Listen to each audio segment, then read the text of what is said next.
and to everybody. Well, I make this presentation on behalf of Dr. Trainini, that regretfully today I make our initial results of our investigation on the electrophysiological analysis of torrent gas hypothesis on ventricular torsion and cardiac suction effect. Classically, we consider that the heart is an exclusively expulsion pump, that the diastole is a completely passive phase, and the diastolic filling is driven by the visa tergo. Torres was a hypothesis established that the heart is an expulsion and suction pump, that the diastole is partially an active phase, and the diastolic filling is initially driven by ventricular suction. There are some anatomical issues that Torrent was presents. He considers that the ventricles are conformed by a continuous muscular band wrapped in a very complex arrangement. The left ventricle is composed by two segments, descending endocardial one and ascending epicardial. And both segments superpose on each other at the crossing point that we'll see that it's functionally very important. In order to make a simpler approach on the complex arrangement of the continuous muscular band, he makes a model, a schematic and simple model of a chord that depicts the arrangement of the muscle band. Here we can consider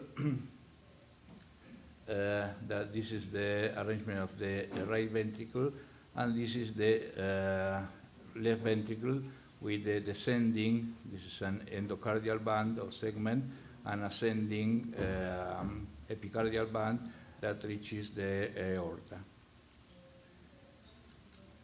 Here is the crossing point that we'll see that we consider it very important from a functional point of view.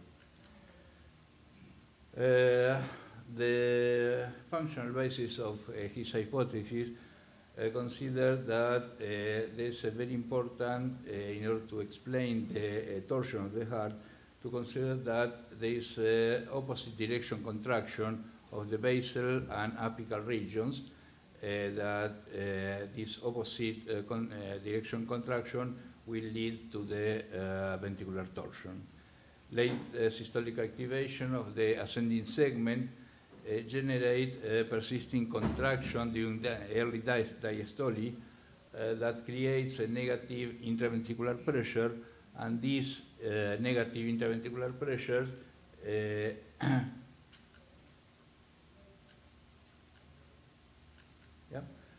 generates a suction that explains the rapid initial filling of the left ventricle in diastole. Here is Torrent presents an electrical activation of the heart in his work that is quite a simple one. It's a very linear and unidirectional activation. It begins in the right ventricle, follows the descending segment, and finally it activates the ascending activation. The problem is that this very simple approach doesn't explain all the very complex activation, electrical activation, that will lead to the complex ventricular contraction that will explain torsion and suction.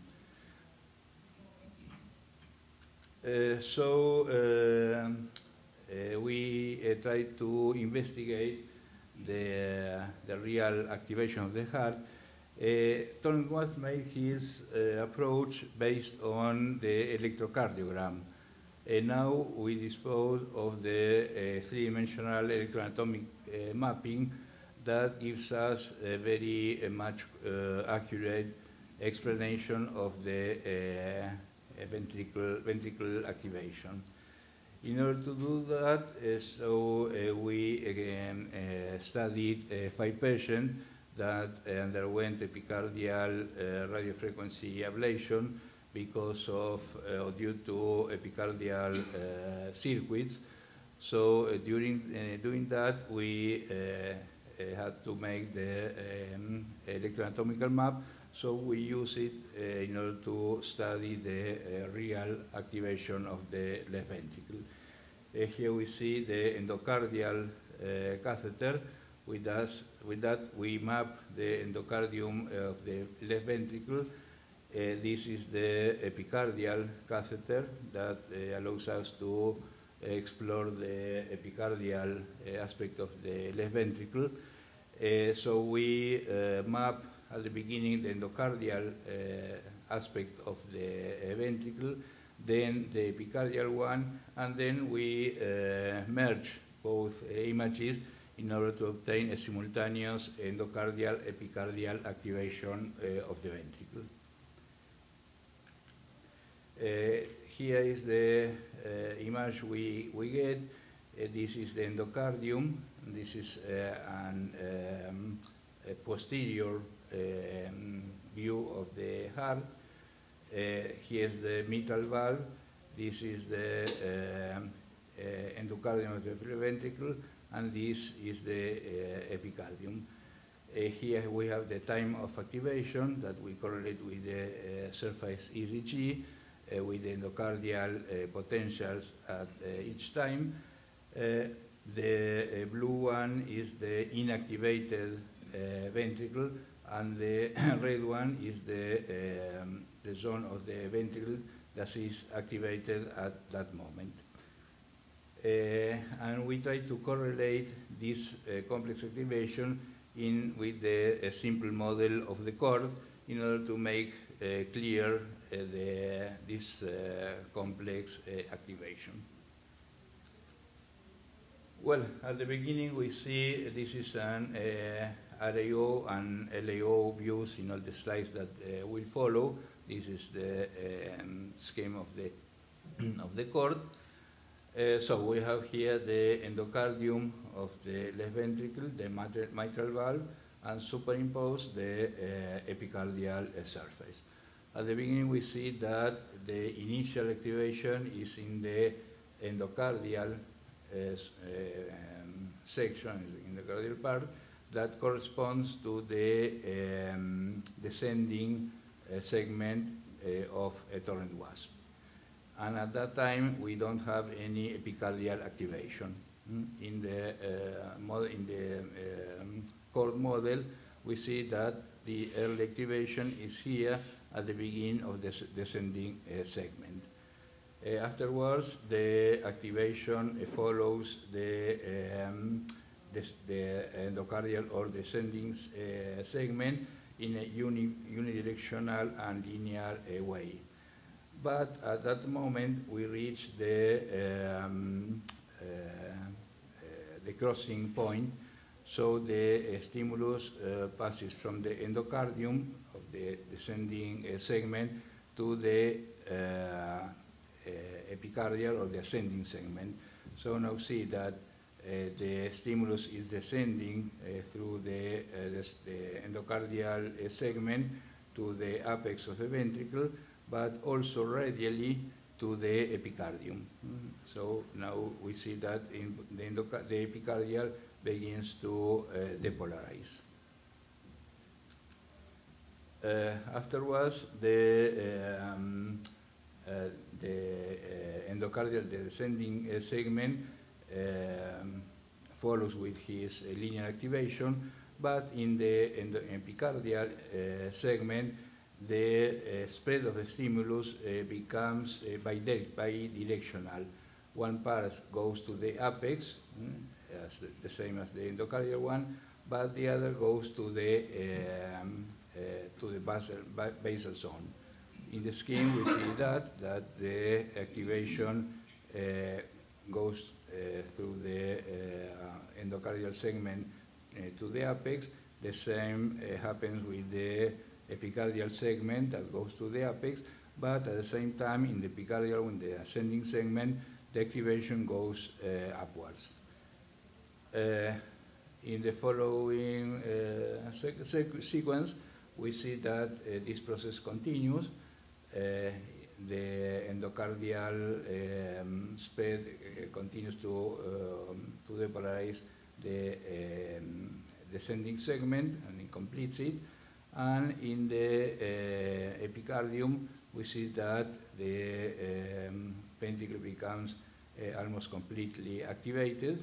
In the scheme, we see the same. The apex of the ventricle that is activated both from the descending and the ascending segment, and the base of the heart is activated by the ascending segment. Finally, the activation is completed. The endocardium is practically completely activated at that time. Here we see that there is no endocardial activation, so the descending segment is completely depolarized, and we see that there is a late activation of the ascending segment. So the initial and simple scheme of Thorne-Wasp, describing this unidirectional and linear activation, with the electroanatomical map, we see that this is different, and now it explains all that we were saying, and that Thorne-Wasp was saying without the electrophysiological correlation. Here we see the initial activation. As we saw, this early activation of the ascending segment becomes radially activated, activating the ascending segment. The descending segment continues in a very simple and unidirectional way, but since that point, the epicardial segment becomes activated in a much complex sequence. So this initial hypothesis with our study lead us to this other explanation that justifies the torsion and the diastolic suction. Now we'll see little movies that shows whatever I said in a movie in motion. It's the same that we saw.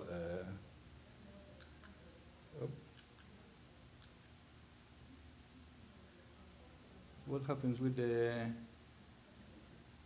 movie?